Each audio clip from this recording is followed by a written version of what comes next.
Ya, muy buenas noches mis hermanos. Vamos a comenzar con una oración. Le voy a pedir a José que nos introduzca con una oración. Esta noche, Señor, en tu santo nombre, oramos, Padre, al estar acá reunidos en la iglesia, Señor, en un día miércoles donde continuaremos nuestro estudio. Dios, danos sabiduría, inteligencia para aprender, Señor, que estemos concentrados en lo que se nos enseña, también orando por nuestros hermanos que a través de la red, Señor, nuestros hermanos que por diferentes motivos no han llegado, Padre, cuidarlos, protegerlos, Dios, porque tenemos que saber ser un buen discípulo y ser buenos discipuladores. Gracias por esta enseñanza el día de hoy, Señor. Bendice a nuestro pastor por lo que nos enseña, y a través, Señor, de este estudio podamos seguir creciendo, Padre. Gracias por todo, Dios. En tu santo nombre oramos. Amén. Amén. Bien, bueno, este es nuestro cuarto miércoles con el tema del discipulado y la verdad que probablemente tengamos dos más aparte de este, porque el discipulado, como dijimos desde un principio, es fundamental y es el elemento principal de nuestro desarrollo como cristianos. En la salvación nosotros no tenemos ningún papel, es un acto pasivo y es de parte nuestra y netamente es como dice la palabra, el puro afecto de la voluntad de Dios la que nos permite ser salvos. Pero una vez que somos salvos, el proceso de santificación o de crecimiento o de madurez o de discipulado, todos son sinónimos, ¿ya? Implica una parte nuestra, la acción, ¿no es cierto?, que implica la voluntad de hacer las cosas, el esfuerzo, ¿ya?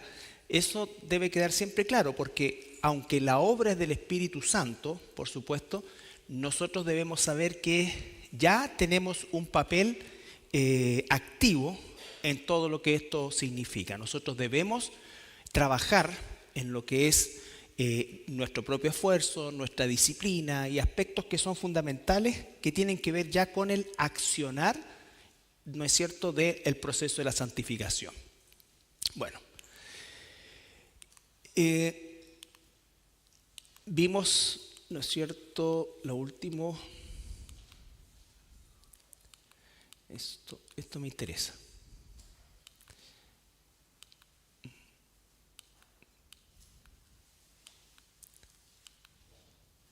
Esto, recordando los fundamentos bíblicos del discipulado, vale decir, esto es como el cimiento del proceso de discipulado. Son tres aspectos que nunca debo olvidar y que son condición sine qua non para lo que es el proceso del discipulado. Lo primero es una ordenanza directa de nuestro Señor Jesucristo. Dijo, id y haced discípulos, y esos discípulos hacen otros discípulos y así sucesivamente hasta nuestros días. Entonces, el primer fundamento es que es una ordenanza directa de nuestro Señor Jesucristo. Lo segundo, aunque nuestra posición o nuestro accionar es activo en el discipulado, ¿no es cierto?, la obra es del Espíritu Santo. ¿Ya? Nosotros no podemos atribuirnos la gloria de decir cuán maduro estoy o cuánto he crecido. No, es la obra de Dios. Lo que tengo que hacer yo es esforzarme, ¿no es cierto?, y dar lo mejor de mis capacidades para poder buscar que el Espíritu Santo haga su obra. Y lo tercero, que el discipulado ocurre sí o sí en el contexto de la iglesia. No existe la posibilidad de que alguien sea un cristiano y pretenda madurar o discipularse aislado de la iglesia, porque somos parte de un cuerpo, ¿no es cierto? Y es una analogía súper importante porque no nos sirve un órgano sano fuera de un cuerpo, a menos que vaya a usarse para un trasplante, pero no nos sirve, ¿no es cierto? Da lo mismo si el órgano está enfermo, bueno, útil, no. La única forma de que tenga utilidad es que esté insertado en un cuerpo. Un cristiano, la única forma de que crezca y trabaje y el Señor nos use es dentro de un cuerpo. ¿Ya? Esto también es fundamental, sobre todo en nuestra cultura occidental donde somos tan dados a pensar que ciertas cosas como que tenemos licencias para no hacerlas y seguir llamándonos cristianos. ¿Ya? Entonces, mandato de Dios, obra del Espíritu Santo, nuestra voluntad, contexto, la iglesia. Incluso nuestro propio tiempo personal, que también vamos a ver un poco acerca de eso más adelante, aunque es un trabajo que Dios hace en nosotros de forma personal, siempre es en beneficio del cuerpo. Porque en la medida que yo maduro, que tú maduras, beneficiamos el cuerpo. ¿Ya? Bien. Bueno, hablamos de que la meta es la madurez. Y una estadística. Los fundamentos prácticos que hemos estado viendo, que seguimos viendo. Y quedamos aquí. La última cosa que vimos es que el discipulado, como fundamento práctico, lo anterior era el fundamento, diríamos nosotros, la base. Después se construye todo esto que ya es cómo se va operando este crecimiento. El discipulado es compartir nuestra vida como un modelo a seguir. Recuerde que Pablo dice, imítenme a mí porque yo imito a Cristo, ¿no es cierto? Y nosotros imitamos, o sea, el ejemplo de Cristo es lo que nosotros tenemos que imitar, no solo admirar. Las personas se admiran de la cruz, de lo que sufrió Jesús, pero el mandato no es a admirar, es a imitar a nuestro Señor, ¿ya? Y lo que comenzamos a ver hoy día es que el discipulado se fundamenta plenamente en la palabra de Dios. No puede haber un discipulado eclesiástico de un cristiano si no es en función de la palabra de Dios. Si bien es cierto, podemos tener un libro, nosotros tenemos un material que lo revisamos, ¿no es cierto? Lo mejoramos como para poder de alguna manera hacer un poco más digerible inicialmente las doctrinas, pero todo tiene que estar fundamentado, basado en la palabra de Dios. Este versículo que es súper importante, 2 Timoteo 3, 16, 17, que nos acompaña durante mucho tiempo y nosotros, quiera Dios, lo podamos memorizar. Porque esto es para nosotros, esto es la base del uso pleno de la palabra de Dios en el proceso del discipulado. ¿Ya? ¿Qué dice?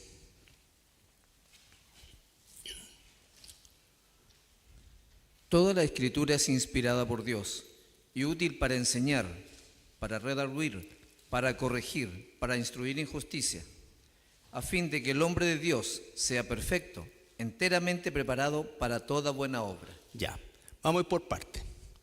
Toda la escritura es inspirada por Dios. Vale decir, todo lo que está escrito, todo lo que recibieron los apóstoles, los escritores bíblicos, viene de Dios. ¿No es cierto? Viene de Dios. Se plasma la voluntad de Dios a través de una inspiración. ¿Qué significa la inspiración? La inspiración significa que Dios toma a un ser humano, por ejemplo, si hubiese sido en nuestro tiempo, y toma un hermano que a lo mejor trabaja en mecánica o trabaja en medicina o trabaja en leyes y no lo va a anular. Lo que va a hacer, va a usarlo y ese hermano va a plasmar con su cultura, con sus términos, la voluntad de Dios. ¿Se entiende? ¿De qué es lo que principalmente hacían nuestros hermanos? Eran pescadores, ¿no es cierto? Pablo va a hablarnos de otra manera. Entonces, eso es la inspiración, pero es la palabra de Dios. Ahora, el estudiante bíblico lo que tiene que hacer es aprender la cultura, aprender costumbres, aprender y aprender. Porque incluso hay dichos, ¿no es cierto? Si nosotros, por ejemplo, estuviéramos y nosotros hemos escrito y colocamos un dicho al respecto, la persona que lo está leyendo siglos después tiene que saber qué significaba eso. ¿Ya? ¿Qué significaba eso? ¿Ya? Bien, entonces lo primero es que es inspirada por Dios. Lo segundo es útil. Útil. Vale decir que esto va a producir un cambio en quien lo está recibiendo. La palabra de Dios es útil. No es un libro de museo, no es algo para admirar, no es algo para tenerlo en un altar. Es útil. Es como que si tú tienes herramientas, tienen un propósito, un desatornillador, un martillo, tienen propósito. ¿No es cierto? Es útil. La pregunta es, ¿para qué ahora? Para Primera cosa. redarguir. No. Primero, Perdón, útil para enseñar. para enseñar. Lo primero, enseñar. ¿Por qué? Porque nosotros ignoramos qué es la voluntad de Dios, cómo piensa Dios. Lo ignoramos. ¿No es cierto? Necesitamos aprender. Nunca vamos a terminar de aprender.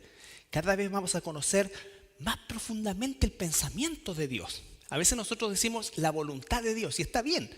Pero ¿saben lo que más ocurre? Es que logramos entender el pensamiento de Dios. Y cuando entendemos el pensamiento de Dios, podemos entender un poco mejor sus planes. ¿Ya? Entonces lo primero es enseñar. ¿Por qué? Porque ignoramos lo que Dios dice. A lo mejor nosotros pensábamos que sabíamos algo de Dios. Es como cuando la gente dice, ¿no es cierto? Dice, no, si yo estudié en colegio de curas por toda mi vida, pero no, eso no dice nada. ¿Ya? O yo fui a la escuela dominical cuando chico, mi mamá siempre me llevaba así. Pero no sabes nada. Eso es nada. ¿Ya? No estoy diciendo que es malo y pucha, gracias a Dios por tu abuelita y todo lo que tú seas. Pero no es nada, no es licencia de nada. Entonces, primero, todo es inspirado por Dios. Segundo, es útil. ¿Para qué? Lo primero es enseñar. Primera parte. Segundo, Para redarguir. ¿qué es redarguir? Señalar el error.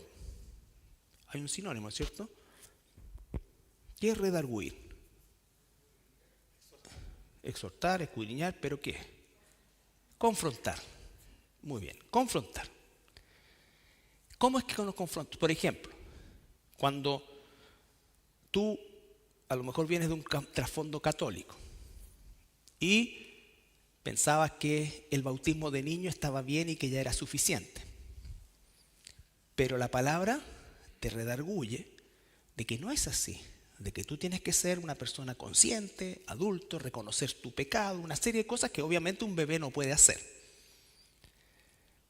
Pero te cuesta, no es algo que digerimos rápidamente, salvo que tú vengas de una cultura cristiana en que puedas tener ciertos conocimientos. Pero el grueso de nosotros no venía de una cultura cristiana y a lo mejor tú piensas, churra, pero ¿cómo va a ser tanto? Porque entonces, si vienes de una cultura católica donde a lo mejor eras devoto o devota, ¿no es cierto? Como Juanito, no es Juanito. No sé, pues, de algún tipo de ídolo del romanismo y llegas y entonces tienes que, churra, eso no le agrada a Dios, pero yo toda la vida, ¿cómo entonces mi mamá está equivocada, a ver, ¿cómo tanta gente? Y empiezas a pensar, eso es redarguir, te empieza a confrontar y te raspa. Pero cuando somos cristianos verdaderos, pasamos al segundo paso. Porque si tú me dices, no, es que sabes que yo hasta aquí nomás llego porque tú no me puedes quitar mi virgencita. No, si yo no te voy a quitar nada. Bueno, o no te has convertido o realmente el Espíritu Santo va a tener que martillar más fuerte. ¿Cierto? Y una vez que ya se ha redarguido el proceso en nuestra mente, en nuestro corazón, nos rendimos. Para corregir. Corregir. No puede haber corrección si no hay enseñanza. Si esa enseñanza no redarguye y el resultado de ese redarguir o de ese confrontar es aceptar la verdad de Dios, no hay corrección. Seguimos chuecos. ¿Ya?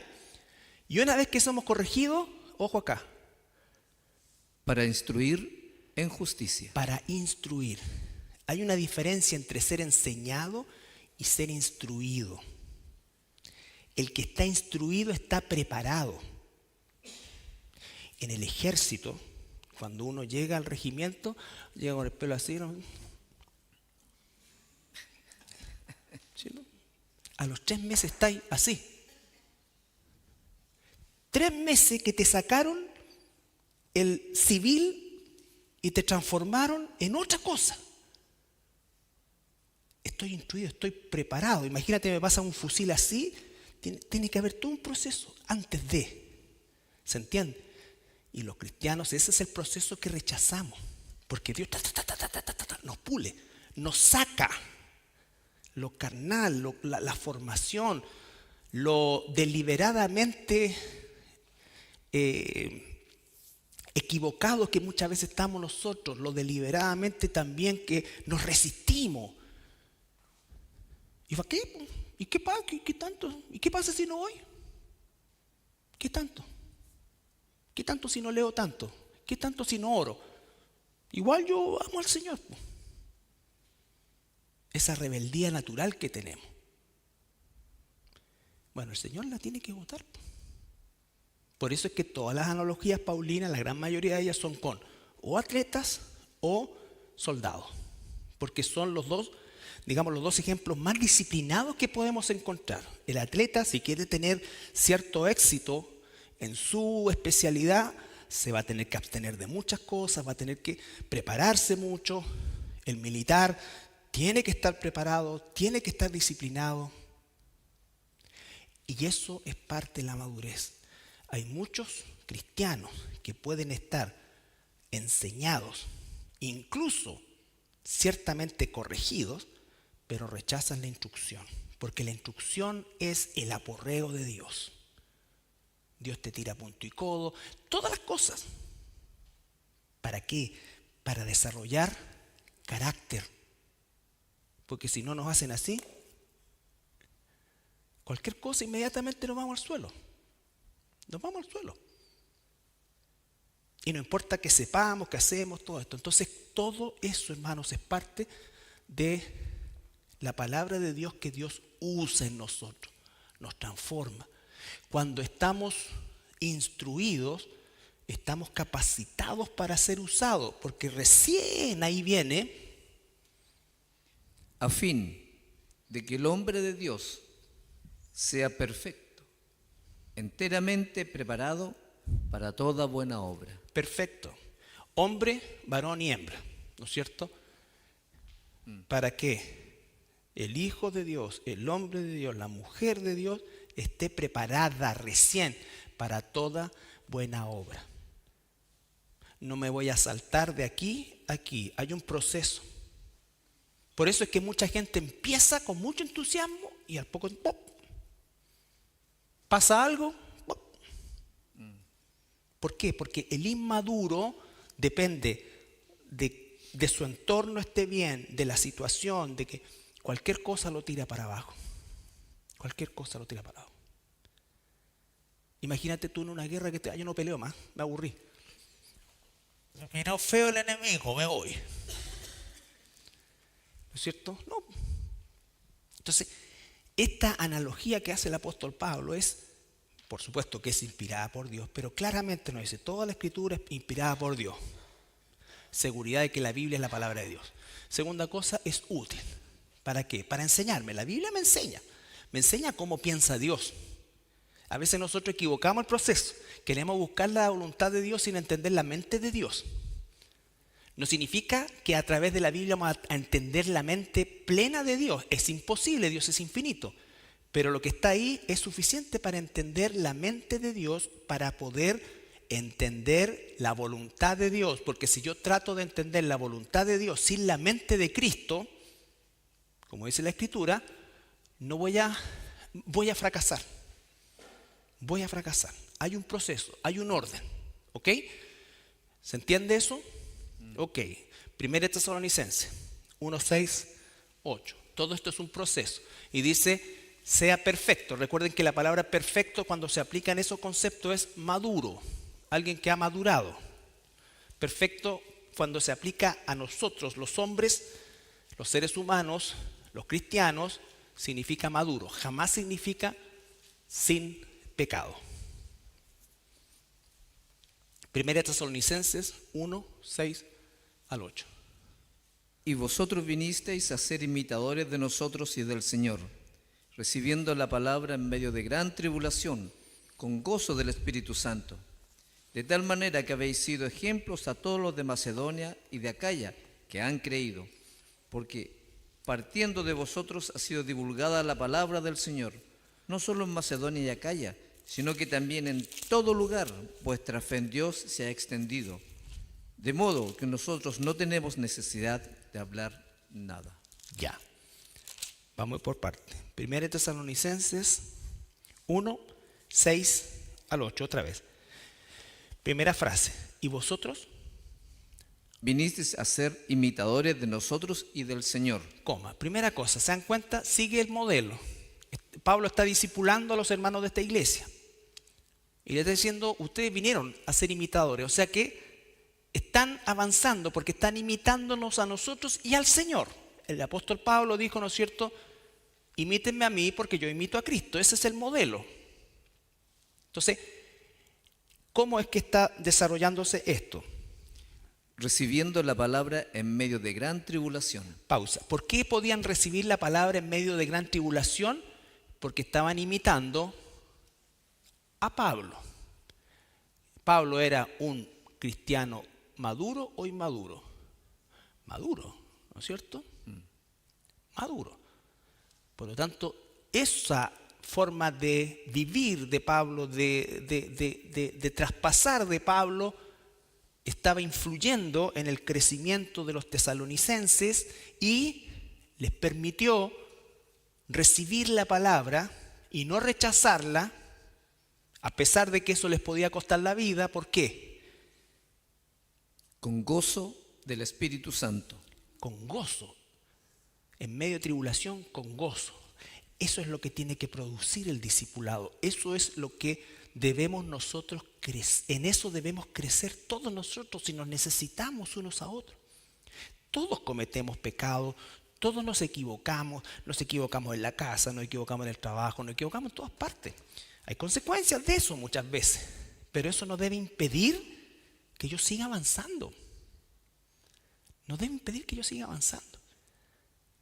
De cada cosa el Señor va a sacar algo de provecho para su propósito, pero yo tengo que entender la mente de Cristo, porque ¿sabes cómo es la mente de Cristo? ¿Cómo es la mente de Dios? ¿Cómo piensa Dios? Dios piensa total, o mejor dicho, yo pienso totalmente distinto de Dios. Porque para mí el concepto de gozo jamás va a estar asociado a tribulación. Por eso es que cuesta tanto hacer la voluntad de Dios para nosotros los cristianos, porque intentamos hacer la voluntad de Dios sin el proceso de transformación. ¿Se acuerdan Romanos 12:1? Transformen su manera de pensar. ¿A qué? A la mente de Cristo. Mi mente es absoluta, mi formación, mi carnalidad es absolutamente opuesta. Por eso es que tengo que aprender cómo piensa Dios. ¿Por qué Dios esto lo llama algo bueno cuando para mí es súper malo? Pero cuando lo veo, ¿sabes qué pasó? Mató mi orgullo. Mató algo que de otra manera no iba a morir. De otra manera no iba a morir. ¿Se entiende? Entonces, todos estamos en esto. Yo no estoy haciendo aquí un seminario de... No. Todos necesitamos esto. Cuando Dios nos coloca frente a situaciones de ese tipo. Cuando nos humilla. ¿Qué dice? Humíllate y yo te exaltaré. ¿Qué pasa cuando a nosotros nos vienen a humillar? Sacamos pecho. ¿Y qué hizo el Señor? No abrió la boca, como oveja al matadero. Ahora, ¿cómo voy a poder aprender si, y te estoy diciendo que nadie nos va a escupir, ni nos van a latiguear con un látigo romano? No, probablemente nos ofendan de palabra, pero tenemos que usar la misma forma, porque es el Espíritu de Dios el que hace esa obra sobrenatural. ¿Ya? No, cuando nosotros somos débiles, Él es fuerte. Pero esa fortaleza se expresa de la misma manera, ¿no es cierto?, que se expresó la fortaleza de Cristo. Cristo nunca fue más fuerte que cuando estuvo colgado en esa cruz. Y el mundo lo vio, o nunca lo vio más débil que cuando estaba colgado en esa cruz. Pero en la mente de Cristo esa es la fortaleza más grande. Entonces, cambiar nuestra manera de pensar es un proceso diario, paulatino, y solo si cambia nuestra manera de pensar, y eso es lo que hace el discipulado, va a cambiar nuestra manera de vivir. Porque lo contrario, siempre vamos a apretar los dientes para hacer la voluntad de Dios. Y vamos a vivir aguantándonos. Y entonces, ¿cómo es que la Biblia dice que la voluntad de Dios es buena, agradable y perfecta? ¿Por qué no vivo eso? ¿Por qué no vivo eso? Entonces, es un proceso en el que tenemos que ayudarnos todos. Esto es un discipulado para todos nosotros, partiendo por mí. Conocer la mente de Cristo. ¿Y cómo es que se produce eso? Conociendo su palabra. Toda la Escritura es útil para enseñarme cómo piensa Dios. ¿Qué es lo que muchas veces, qué quiere Dios de mí? ¿Qué querrá Dios de mí? Olvídate de eso, no busques eso. Aprende la mente de Cristo y Él te va a usar en lo que Él quiera. En lo que Él quiera. Por eso es tan peligroso cuando tratamos nosotros de como decir, no, sí, yo creo que Él lo está llamando el Señor porque fíjate que habla bien, ella. No, muchas veces no tiene nada que ver con eso. Busca la mente de Cristo. ¿Cómo piensa Dios? El mundo piensa que las cosas de Dios son malas. No nos olvidemos. Y esa va a ser nuestra tendencia natural. ¿Cómo es posible que un ser humano diga, porque mientras más sufro, estoy parafraseando en el aguijón de la carne de Pablo, más me glorío? ¿Cómo entiende eso? No lo puedo entender. Tengo que rebobinar y adquirir la forma de pensar de Dios. Esto es bueno para ti, hijo mío, porque eres un orgulloso de miércoles.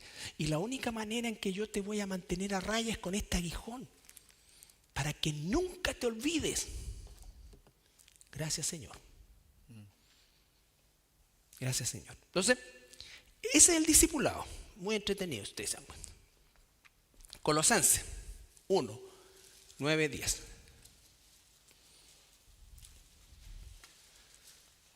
Por eso nos necesitamos.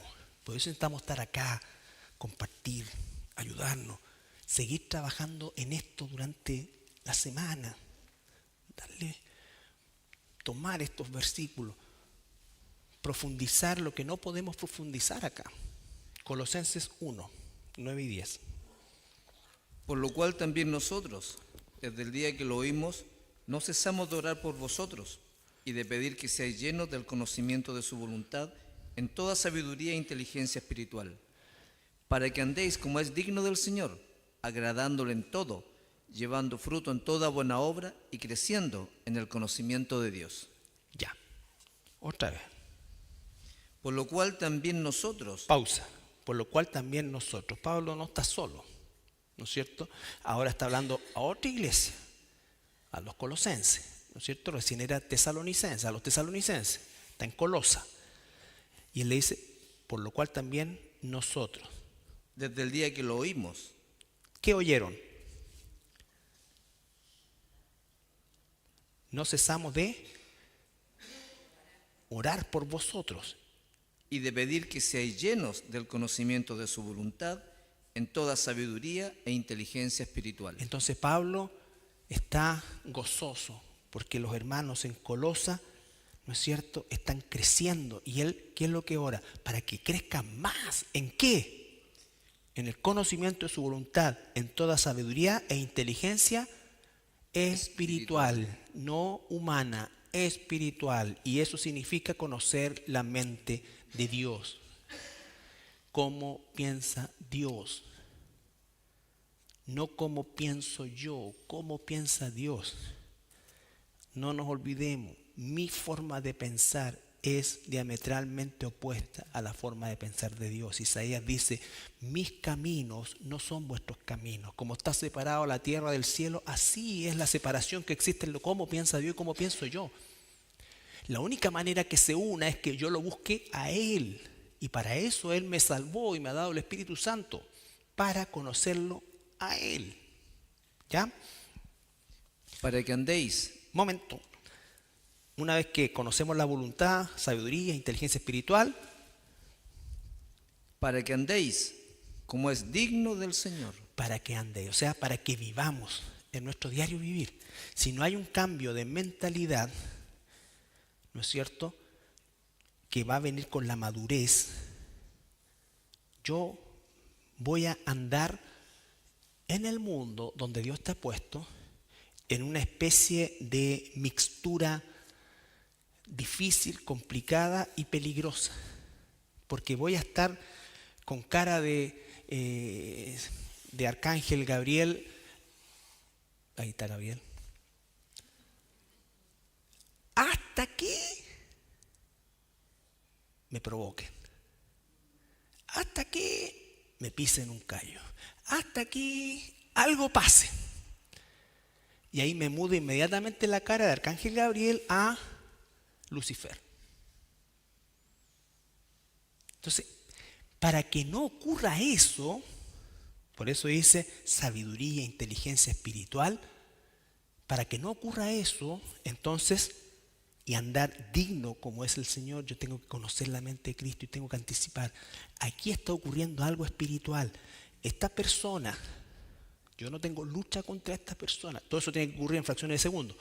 Entonces, no, aquí hay algo espiritual. Y me gozo porque es una oportunidad de glorificar a Dios. Yo no me voy a defender. Yo no me voy a defender. Imagínate que nos estuviéramos defendiendo de todas las ofensas. O de todas las cosas. No, deja. Dios se hace cargo de eso. Hasta donde dependa de nosotros estemos en paz con todo. Pero ese hasta donde dependa no significa que ya me colmó y reventé. No.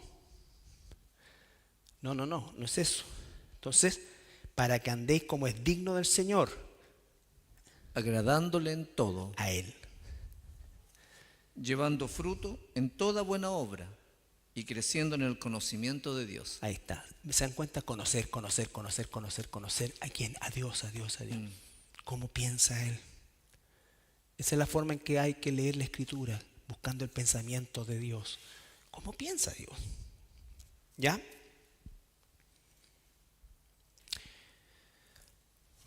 Bien, seguimos. Entonces, ahora, el discipulado es amar a quienes se está discipulando. Lo anterior, el discipulado se fundamenta plenamente en la palabra de Dios. Vimos, el discipulado es compartir nuestra vida como un modelo a seguir, y el discipulado es amar a quienes se están discipulando y enseñarles a amar a la hermandad como familia de Dios. Nosotros, la familia de Dios, somos todos nosotros, y nuestra familia espiritual es más importante que nuestra familia física. No que no amamos a nuestra familia física, pero tenemos que entender que nuestra familia espiritual es la familia que ha formado Dios. Dios formó esta familia. Dios formó esta familia. Y eso habla de qué cosa, de que nosotros no tengamos indiferencia como hermanos. Una congregación cuando crece lo que tiene que desarrollar es justamente la forma en que como hermanos estemos juntos y busquemos cosas de Dios juntos también. Aún en nuestros tiempos de esparcimiento, con propósito, vamos a invitar a este matrimonio. Somos 4 o 5 matrimonios, invitemos a este matrimonio que es del trabajo y oremos para que, no sea que cuando llegue le pongamos la Biblia, no, pero conversemos y oremos al Señor para que se dé la instancia, ¿no es cierto? Entonces, eso, haciendo cosas, estoy hablando por poner un ejemplo. Juegas al, no sé, pues, al racquetball, al tenis o cualquier cosa con gente inconversa. ¿De qué conversas en otro momento? Y tú estás orando en el Señor y de repente se va a abrir una puertita, una ventanita. Y ahí entra. Pero estás con intención. Porque tu intención no es ganarle y bajar de peso, ¿no? Sí, haz ejercicio, entretiénete, pero estás pensando eso.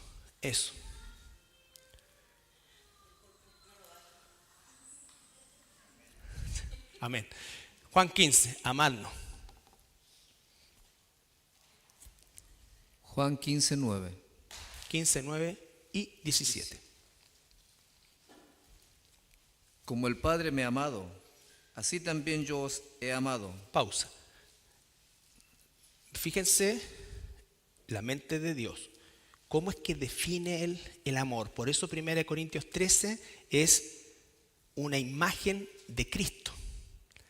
Él todo lo cree, todo lo soporta. Él me cree. Cuando yo digo, Señor, desde mañana empiezo, Él me cree. Aunque en su omnisciencia sepa que no lo voy a hacer, pero me creyó. Todo lo soporta. Me soporta otra vez. No busca lo suyo. No me guarda rencor. ¿Te imaginas que nos guardara rencor el Señor?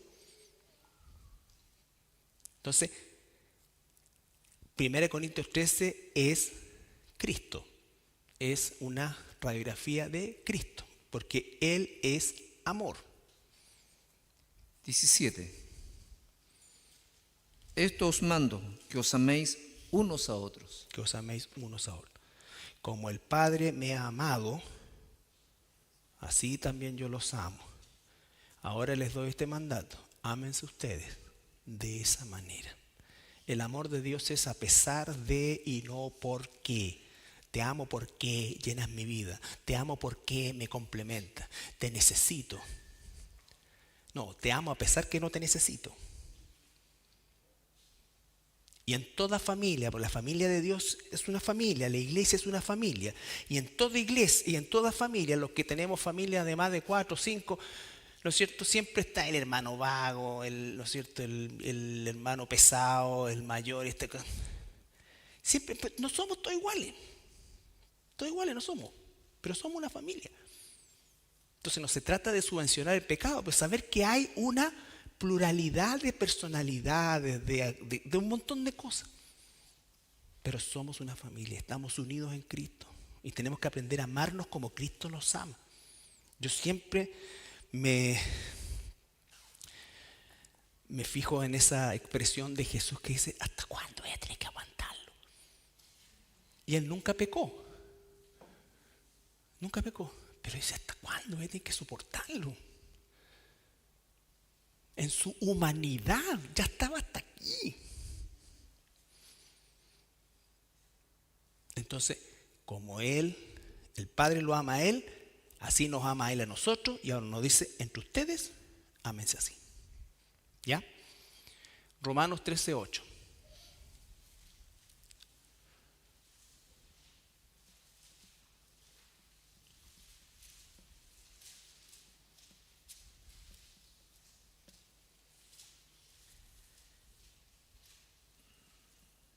No debáis a nadie nada, sino amaros unos a otros, porque el que ama al prójimo ha cumplido la ley. Ya.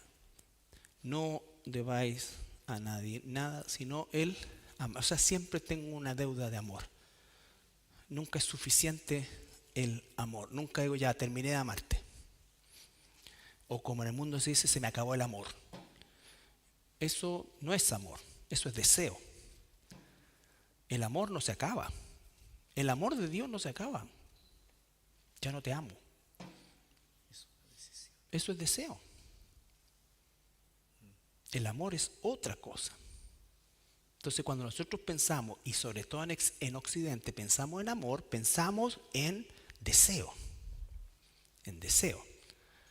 No estoy hablando solamente del deseo físico, estoy hablando de deseo, de estar con la persona, que me gusta estar contigo, me entretiene, la pasamos bien. ¿Y qué va a pasar cuando no la pasemos tan bien? ¿Y qué va a pasar cuando no nos entretengamos tanto? Se va a acabar esto. Entonces, el amor de nosotros como... estamos acá, 13:8. Siempre estoy debiendo amor, debiéndote amor, debiéndote amor, en el tiempo. Pasan los años y nuestro amor sigue estando ahí, ¿ya? En el matrimonio, como hermano, principalmente como hermano. Efesios 5:2.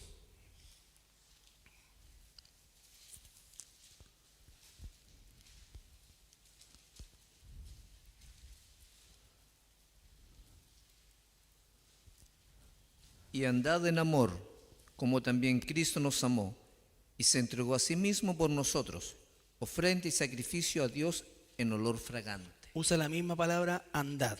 Esa es una palabra en el griego que es paripateo, que significa forma de vivir, ¿no es cierto? Como Cristo, el cual se amó y se entregó, ¿cierto? El amor es eso. El amor es renuncia. ¿Ya? El amor es renuncia. Eso, hermanos, es sobrenatural. Todo esto es sobrenatural. Recuerden siempre, Dios no nos va a hacer pasar por nada para lo cual no nos haya preparado de antemano. Por lo tanto, debemos buscarlo a Él, porque en Él está la dirección, la fortaleza, todo lo que necesitamos, a pesar de lo difícil que podamos estar pasando. A pesar de lo difícil que podamos estar pasando. Filipenses 1, 8 al 11. Todos estos son versículos relacionados con el amor entre hermanos. Filipenses 1, 8 al 11.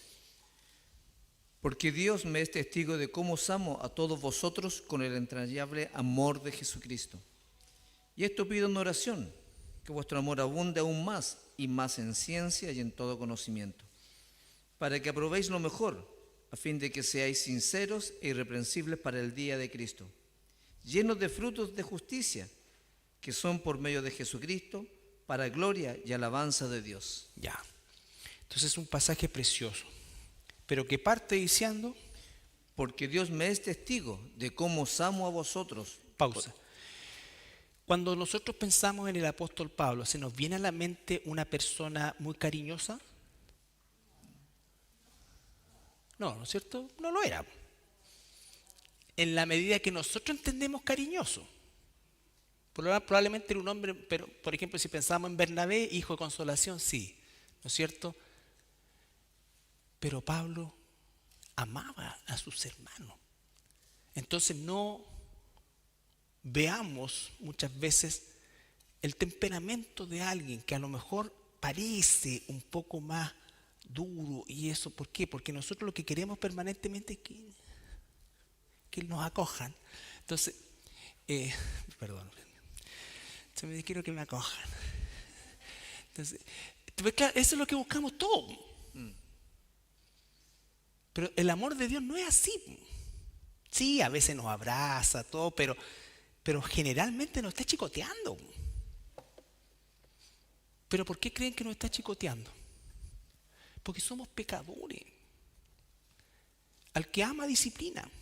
En Él encontramos dirección, descanso, gozo, todo. Pero no olvidemos eso, que Dios tiene que tratar con nosotros. Pablo dice, Dios me es testigo cuánto los amo. Y vemos todo lo que Pablo, el Señor lo usó y Él se dejó usar, ¿no es cierto?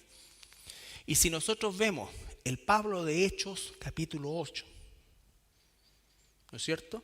Y vemos el Pablo de Filipenses, de Colosenses, vemos en 30 años la transformación radical, un proceso de destrucción y construcción de parte de Dios.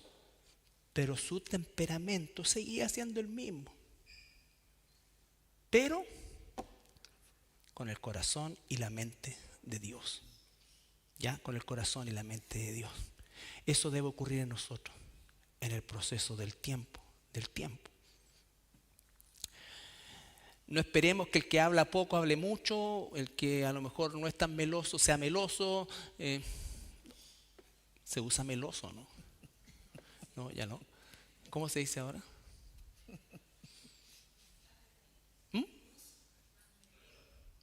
Regalón. Ah, ya, tan regalón. ¿Sí? Ya. ¿A ti que te gustan esas películas románticas? Primera de Pedro 1:22.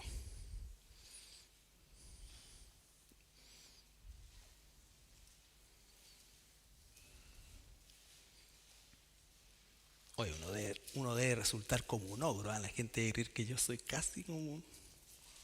No, pues tengo mi corazoncito también. 1:22. Primera Pedro 1:22. habiendo purificado vuestras almas por la obediencia a la verdad, mediante el Espíritu, para el amor fraternal no fingido, amaos unos a otros entrañablemente de corazón puro. Ya, fíjense en el proceso. Siempre cuando lean los versículos, acuérdense que aparte de tener lo que dice un par de versículos antes y un par de versículos después, hay que analizar el orden que tiene. Partamos. Habiendo purificado vuestras almas Primero, habiendo purificado vuestras almas. Lo que significa es que lo que viene después de esto no puede ocurrir si no hay una purificación de las almas. por la obediencia a la verdad. Por la obediencia a la verdad. Si no hay obediencia a la verdad, no hay purificación de las almas. Mediante el Espíritu, Espiritual. para el amor fraternal no fingido. Entonces, para tener un amor fraternal no fingido, hay un proceso. ¿Cuál es ese proceso ahí? Amaos unos a otros entrañablemente, de corazón puro. Ese es el final del versículo. Pero no ocurre de la nada. La transformación es fundamental. Nosotros nos queremos saltar la transformación. Amarnos unos a otros con amor fraternal sincero es el resultado de un proceso que ocurre primero con la purificación de nuestras almas, por medio de la palabra, en el Espíritu. Si no hay eso, no voy a lograr esto otro, no va a surgir esto. Eso es lo que tiene que ocurrir en la iglesia, ese es el proceso de madurez. Esa es la diferencia entre maduros e inmaduros. ¿Ya? El último, 1 Juan 4:19.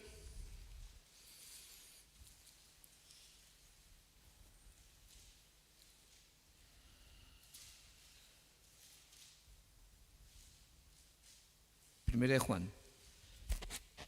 Nosotros le amamos a Él porque Él nos amó primero. Ahí está. Amén. Nosotros le amamos a Él porque Él me amó primero. Yo no podría amar jamás a Jesús en mi condición si Él no me hubiese amado a mí primero. Porque la respuesta de mi amor a Él es un amor como Él lo pide. Y su amor es sacrificial. No es te amo Jesucito, Él está. No. El que me ama va a obedecer mis mandamientos. ¿Cierto? Entonces, eso, hermano, la madurez, el proceso, el discipulado, es un proceso en que nuestra forma de pensar se va desconstruyendo para que se vaya construyendo la mente de Cristo y ver las cosas como Cristo los ve. Por eso es que cuando la gente dice, cristianos muchas veces dicen, estamos viviendo un avivamiento. No, estamos viviendo un tiempo, el peor tiempo de la iglesia. Esta es la iglesia más, a nivel mundial, es la iglesia más laxa, es la iglesia vomitiva de la Odisea, de Apocalipsis 3. Es la iglesia cómoda, es la iglesia que ha dejado entrar el pecado, la iglesia ecuménica. Esto es señal de otra cosa, Pero si no tengo la mente de Cristo, entonces no voy a entender el tiempo que está pasando y la realidad de cómo ve Jesús las cosas. Bien, ¿alguna pregunta?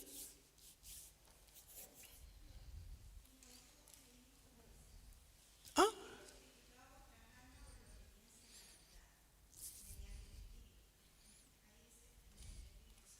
Claro. Nunca en nuestro espíritu. En la Biblia cuando dice el espíritu del hombre, recuerden que el Nuevo Testamento está escrito es una traducción del griego.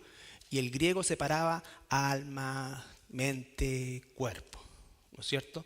Y agregaba después espíritu cuando se refería al tema de los dioses. Pero en la mentalidad de los escritores bíblicos, alma es lo no físico del hombre. Entonces nunca es en el espíritu del hombre que dice el Nuevo Testamento, sino que es en el Espíritu Santo.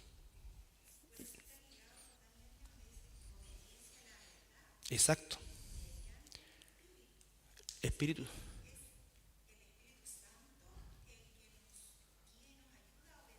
Absolutamente. No hay otra forma. Porque mi espíritu humano, natural, caído, es diametralmente opuesto, me lleva a desobedecer. ¿Ya? Ya. Oremos. Esta noche, Dios, en el nombre de Jesús, al escuchar, al leer, Señor, tu palabra, al estar como hermanos reunidos, salir enseñados, Señor, es gratificante, Padre. Saber que lo que estamos aprendiendo, el ser discipuladores, el ser discipulado es todo lo que tú fuiste, Dios, es amar, Señor, amar. Muchas veces, Señor, a quienes nosotros nos decimos que no lo merecemos. Por eso, ¿qué nos merecíamos nosotros de ti, Señor? Esta noche, Señor, te damos las gracias porque como familia, como hermandad, Dios, tenemos que obedecer, tenemos que hacer cada una de estas cosas que a través de nuestro pastor, Señor, hemos sido enseñados. Gracias porque cuántas veces hemos leído, Señor, 1 Timoteo 3, 16, 17, y cada vez que la volvemos a leer, como Filipenses, Colosenses, tú nos vas enseñando, Señor, nos vas enseñando cada día más. Nos olvidamos de muchas cosas, Dios, pero gracias, porque en tu momento, cuando tú deseas, Señor, nos traes a la memoria de cómo debemos comportarnos, de cómo debemos cambiar nuestra manera de pensar, como sale en Romanos. Dios, esta noche te doy las gracias porque tú me permites, Señor, aprender, crecer, Señor, y también, Dios, poder llevar y ayudar a otros hermanos, porque somos eso, somos una hermandad, somos hermanos, somos tus hijos, Dios. Gracias por todo, Señor, gracias también por estar acá. Condúcenos sano y salvo a nuestro hogar, Señor, y que podamos replicar lo aprendido el día de hoy. Oramos en el maravilloso nombre de nuestro Salvador, nuestro Señor Jesucristo. Amén.